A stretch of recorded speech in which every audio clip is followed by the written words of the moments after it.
Welcome back to Salam learning. അബീമസാണ്. Okay, English പഠിക്കണം, ഇംഗ്ലീഷിൽ സംസാരിക്കണം. മിസ്സേ, എനിക്ക് എന്തായാലും ഇംഗ്ലീഷ് പഠിക്കണം, പക്ഷെ എങ്ങനെ പഠിക്കണം, അല്ലെങ്കിൽ അതിൻ്റെ ഗ്രാമേഴ്സ് ഒന്നും എനിക്കറിയില്ല എന്നുള്ള ഒരവസ്ഥയിലാണോ നിങ്ങൾ? എപ്പോഴും മിസ്സിനോട് കുറേ കുട്ടികൾ പറയാറുള്ള കാര്യങ്ങളും ഇത് തന്നെയാണ്. ഇംഗ്ലീഷിൽ സംസാരിക്കുമ്പോൾ ഗ്രാമർ എന്തായാലും അറിഞ്ഞിരിക്കണം അല്ലേ? ഗ്രാമർ പഠിക്കാൻ തുടങ്ങിക്കഴിഞ്ഞാലോ അമ്പോ കുറേ ഉണ്ട്. നൗൺസ്, വെർബ്, പ്രോനൗൺ, പ്രിപ്പോസിഷൻ, അങ്ങനെ ഇങ്ങനെ നീണ്ടു കിടക്കാണ്. മക്കളെ 8 പാർട്സ് ഓഫ് സ്പീച്ച് ആണ് ഉള്ളത് ഇംഗ്ലീഷിൽ അല്ലേ? 8 എന്ന് പറയുമ്പോൾ അതിൽ noun, interjection, conjunction, preposition, adverb, article, adjective, verb, pronoun, അങ്ങനെ നീണ്ടു കിടക്കാണ്. എത്ര എണ്ണം? 8 എണ്ണം. ആ 8 എണ്ണവും നമ്മൾ ഇന്നത്തെ വീഡിയോയിൽ പഠിക്കുന്നില്ല.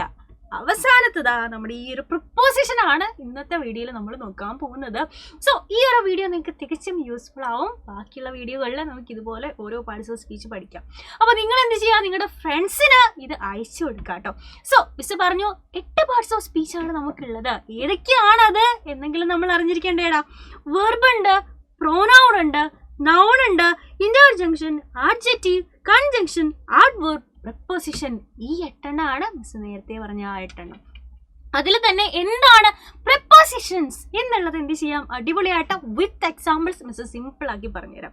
ഒന്നുമില്ലടാ, പ്രിപ്പോസിഷൻസ് എന്ന് പറഞ്ഞാൽ it describes the place, time or direction അല്ലെ? നമ്മുടെ ഡയറക്ഷനും പ്ലേസും ടൈമും ഒക്കെ ഡിസ്ക്രൈബ് ചെയ്ത് പറയില്ലേ? അതാണ് നമ്മുടെ പ്രിപ്പോസിഷൻസ് ആയിട്ട് നമ്മൾ യൂസ് ചെയ്യുന്നത്. ഉദാഹരണം പറഞ്ഞാൽ അണ്ടർ, എബോവ്, ഇൻ, ഡ്യൂറിങ് എന്നുള്ളതൊക്കെ എന്താണ്? പ്രിപ്പോസിഷൻസിന് എക്സാമ്പിൾ ആണല്ലേ. ഇവിടെ ഒരു സെന്റൻസ് നോക്കിക്കേടാ. The cat jumped over the box. Over the box അല്ലെ? ബോക്സിന് മുകളിലൂടെ അല്ലെ, ബോക്സിന് കുറുകെ ചാടി. ഇവിടെ ഓവർ എന്ന് പറയുന്നത് എന്താണ്? പ്രിപ്പോസിഷൻ ആണ്. അപ്പോൾ പ്രിപ്പോസിഷൻസ് ഓൾറെഡി നിങ്ങൾക്ക് അറിയാം, സിമ്പിൾ ആണ്, എന്താണെന്ന് നമ്മൾ പഠിച്ചു. അങ്ങനെയാണെങ്കിൽ നമുക്ക് കുറച്ച് ക്വസ്റ്റ്യൻസ് ചെയ്താലോ? എത്ര എണ്ണം നിങ്ങൾക്ക് ആൻസർ ചെയ്യാൻ പറ്റുന്നു എന്നുള്ളത് താഴെ കമന്റ് ബോക്സിൽ കമന്റ് ചെയ്യാം കേട്ടോ. ഫസ്റ്റ് ക്വസ്റ്റ്യൻ നോക്കിക്കേടാ.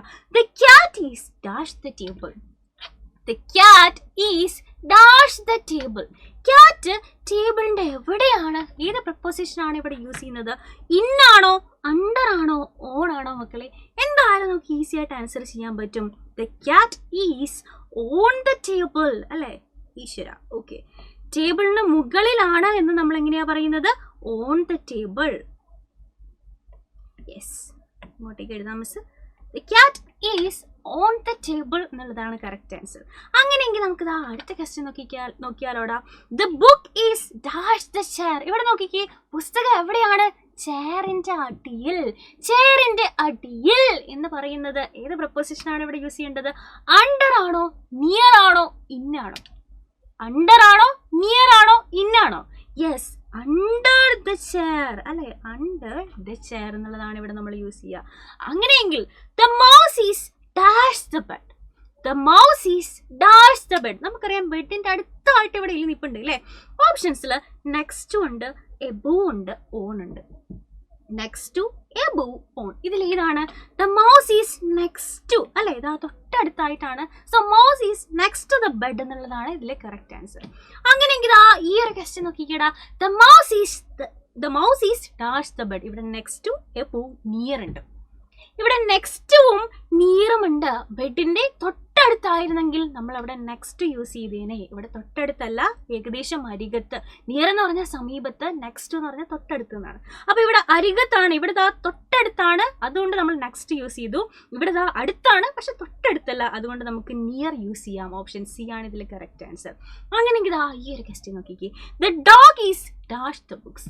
The dog is dash the books അല്ലെ? 2 പുസ്തകത്തിന്റെ നടുവിലാണ് അല്ലെ? അപ്പൊ ഈ നടുവിൽ അല്ലെങ്കിൽ ഇടയിൽ എന്ന് പറയുന്നതിന് ഏതാണ് യൂസ് ചെയ്യുക? ബിറ്റ്വീൻ ആണോ, നിയർ ആണോ, നെക്സ്റ്റ് ആണോ? The dog is between the books. The dog is between the books എന്നാണ് നമ്മൾ ഇതിന് പറയുക. ഓക്കെ, നെക്സ്റ്റ് ക്വസ്റ്റ്യൻ നോക്കാം. The boy is dash the house. ഇവിടെ വീടിന്റെ അകത്ത് നോക്കിക്കഴിഞ്ഞാൽ നമുക്കൊരു ബോയിനെ കാണാം അല്ലെ? The boy is dash the house. വീടിന്റെ ഉള്ളിലാണ് ബോയ്. നമ്മളിവിടെ എന്താ യൂസ് ചെയ്യുന്നത്? ഓൺ ആണോ, ഇന്നാണോ, നിയർ ആണോ?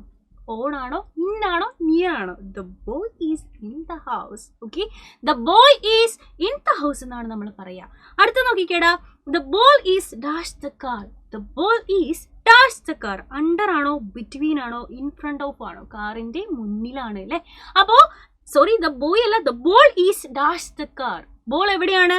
In front of the car എന്നാണ് നമ്മൾ യൂസ് ചെയ്യുക. ഓപ്ഷൻ സി ആണ് correct answer. Next one, the monkey is dash the tree. ഇവിടെ ദാ നിയർ ഉണ്ട്, നെക്സ്റ്റ് ഉണ്ട്, ഇൻ ഫ്രണ്ട് ഓഫ് ഉണ്ട്. എവിടെയാണ്? ട്രീയുടെ അടുത്തായതുകൊണ്ട് തന്നെ നമുക്ക് നിയർ പറയാം. തൊട്ടടുത്തായിരുന്നെങ്കിൽ നമുക്കവിടെ നെക്സ്റ്റ് യൂസ് ചെയ്യാമായിരുന്നു. ഓക്കെ, അപ്പോൾ ദാ ഇവിടെയാണെന്നുണ്ടെങ്കിൽ തൊട്ടടുത്താണ് അല്ലേ, ഈ ഒരു സിറ്റുവേഷനിലാണ് നമ്മൾ എന്ത് യൂസ് ചെയ്യുക? നെക്സ്റ്റ് ടു എന്ന് പറയുന്നത് യൂസ് ചെയ്യുക.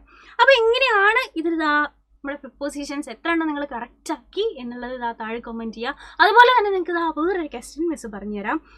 The sun is dash the flowers. The sun is dash the flowers. Below ആണോ, എബോ ആണോ, അണ്ടർ ആണോ കറക്റ്റ് ആൻസർ എന്ന് താഴെ നിങ്ങൾ കമൻറ്റ് ബോക്സിൽ കമൻറ്റ് ചെയ്യുക. ആൻഡ് ഇത് യൂസ്ഫുൾ ആയിട്ടുണ്ടെന്നുണ്ടെങ്കിൽ തീർച്ചയായിട്ടും നിങ്ങളുടെ ഫ്രണ്ട്സിന് ഷെയർ ചെയ്യുക കേട്ടോ. അപ്പോൾ ഇതുപോലെയുള്ള യൂസ്ഫുൾ വീഡിയോസ് ആയിട്ട് നമുക്ക് ഇനിയും കാണാം. അതുവരെ bye bye and take care.